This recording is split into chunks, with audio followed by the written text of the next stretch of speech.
This is Breaking News.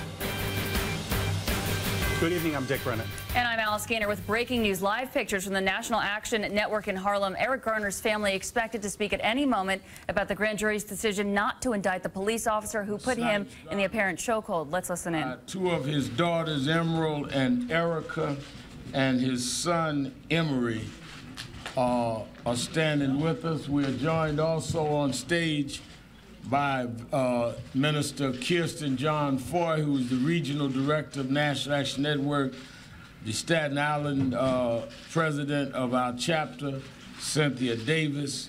We are joined by the President of the New York State branches of the NAACP, Hazel Dukes, and we are joined by Assemblyman Kareem Camara, Assemblyman Walter Mosley, Senator Adriana Espiat, and our home city councilwoman Inez Dickens.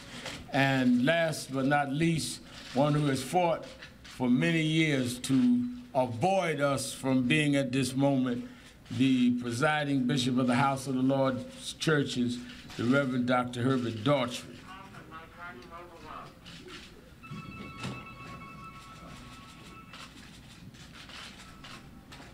A week ago tonight, on this stage, stood the mother and father of Michael Brown from Ferguson, stood the domestic partner and mother of the child of a young man killed in the pink houses in Brooklyn, New York, Mr. Gurley, who will not even be funeralized till Friday night. We've not even had the chance to bury him.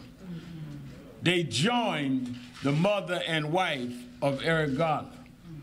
We are dealing with a national crisis where in the last 90 days, from those three cases to a 12-year-old boy in Cleveland whose funeral was just today, how many people have to die before people understand this is not an illusion?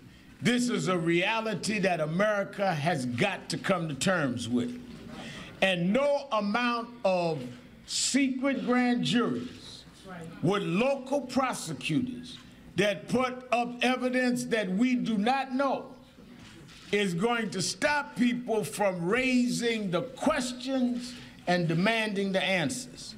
We are not advocating violence. We are asking that police violence stop. That's right. That's right. Don't make the kids or the adults that are protesting the one wrong. We are marching against wrong. We are standing against wrong. And here you now have a man choked to death on videotape and says 11 times, "I can't breathe." It is against the police department's guidelines to have a chokehold. It is against the law to have excessive force. But if you are choking a man who is down with other police helping and hovering over him, even if the guidelines don't kick in your mind, even if the law don't kick on your mind, after 11 times of "I can't breathe," when does your humanity kick in?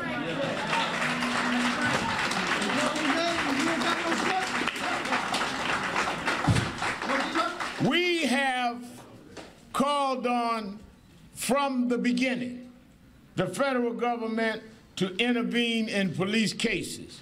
We have no confidence in local state prosecutions because state prosecutors work hand in hand with the local police.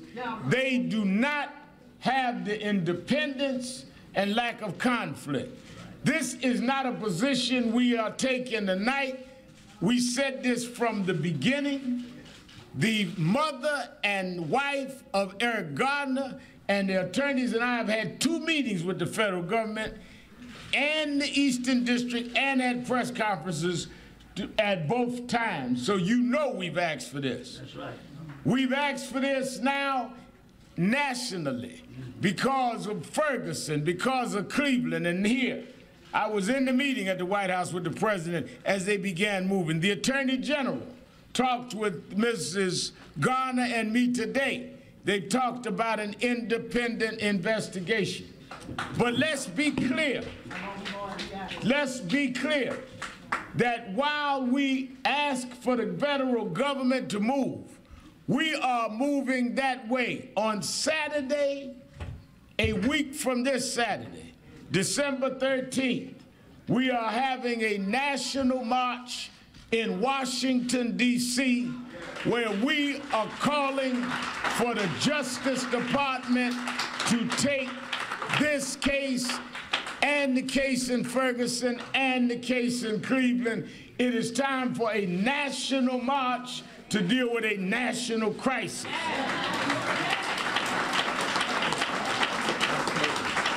Why a national march? Because if we cannot be put around like social hamsters. 1 minute Ferguson, next minute New York, next minute Cleveland. No, we're going to bring Ferguson, Cleveland, and all of New York to the nation's capital. That's right. To say enough is enough. This Saturday, they'll be funeralizing former D.C. Mayor Marion Barrett. So we will wait 1 week, but we'll use every day to organize.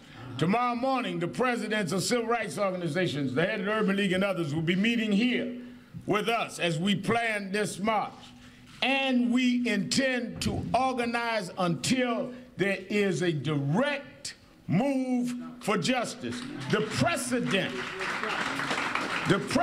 for this is Abner Louima. The federal government took that case, and that policeman, 17 years, is still in jail tonight. That's right.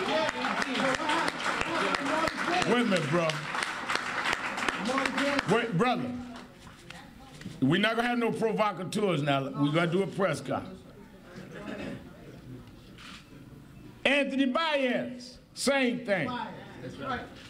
Rodney King, same thing. So there's a legal precedent of excessive force. So the direct action will be that. This weekend, Friday, we will have the funeral of Mr. Gurley, and we will organize throughout the weekend. I'm going to hit the road. We talked, the mother and I, with Puffy Combs a few minutes ago to get the hip-hop community in. I'm doing some meetings. I had already been scheduled to be in California this weekend. I'm going to continue that trip because I want to get some of the entertainers in. We are not going away. It will not get too cold. It will not snow too high. This is going to be a winter that we're going to freeze out police brutality in this country. Right. Eric Garner, Michael Brown, enough is enough.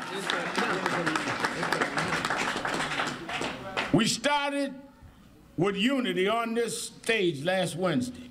The march next Saturday will be led by the parents of Michael Brown, by the mother and wife of Eric Garner, by the Gurley family. Yes, a lot of people may not like some of those that lead this fight, but look beyond your likes and dislikes and explain how we live in a nation where even with a videotape, using practices that are against guidelines, that they can't even find reckless endangerment. That's why state grand juries are not something that we can put any faith in. But we have no choice but to keep on fighting, because it could be your child or mine. The question is not, will we continue? We must continue. And I hasten to add, there are many from different philosophies and different politics, different religions, The families have all said that all of our protests, we want to not have violence or inflict pain on others. You take away the dignity and you give the wrong depiction of the deceased. Eric Garner was not doing anything violent. Michael Brown was not doing anything violent. That 12-year-old kid was playing with a toy gun, something we all did. This young man in Brooklyn Gurley was coming down the stairs that were dark. They were dark because the city didn't fix the lights, and the elevator didn't work. So don't act like these are looters and thugs. There are some that take advantage of protests. They're not the protesters. There's a difference between activists and anarchists. Anarchists want to prove that the system can't work. Activists is going to make the system change to work. We changed America from the back of the bus to the White House, and we're going to change America to where police serve the community and not above the law, but they enforce the law. We are not against all police, but those that break the law should pay and be held accountable. And grand juries are not set up to try their innocence.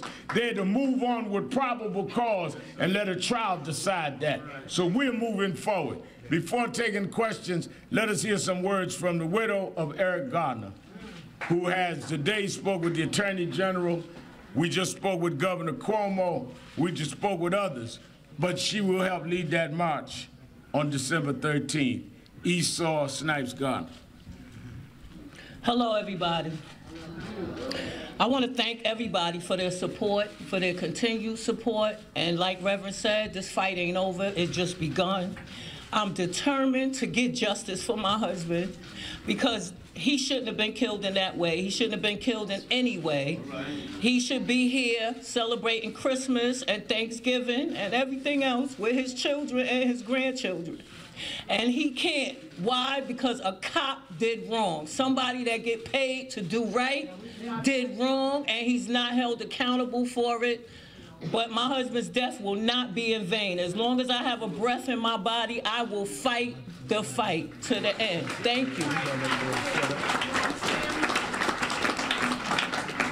May we hear from the mother of Eric Garner, Ms. Gwen Carr. Good evening, everyone. Giving honor to God, who is first in my life. But I'm here, I am truly disappointed in the grand jury's decision this evening. I don't know what video they were looking at. Evidently, it wasn't the same one that the rest of the world was looking at. You know, how could we put our trust in the justice system when they fail us like this?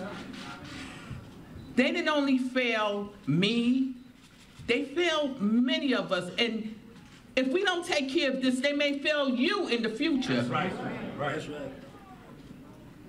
We got to make this right. And we're so happy that the federal government is now talking about taking over and investigating.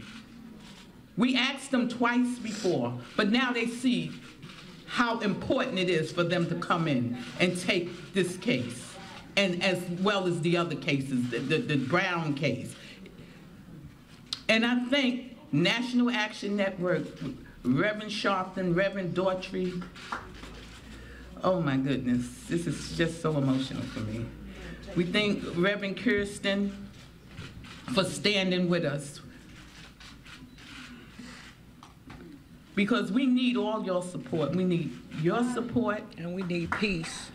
But we need peace throughout the support. Yeah, we want you to rally, but rally in peace. That's right. Make a statement, but make it in peace. That's right.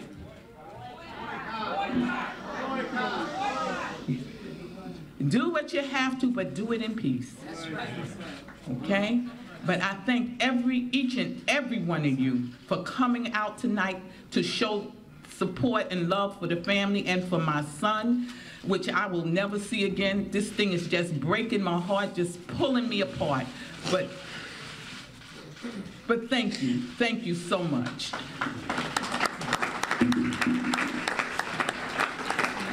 Let me again repeat, the leadership meeting will be in the morning. At that point, we will plan a march and what we will do about Santa Claus on Christmas. That will come out of the meeting in the morning. We'll take a couple of questions and then we're gone. Reverend Sharpton, Officer Pantaleo, and for you and also for a family member, has offered his condolences. Can the family find it in their heart to accept it? Would you accept it? Hell no. The time for remorse would have been when my husband was yelling to breathe.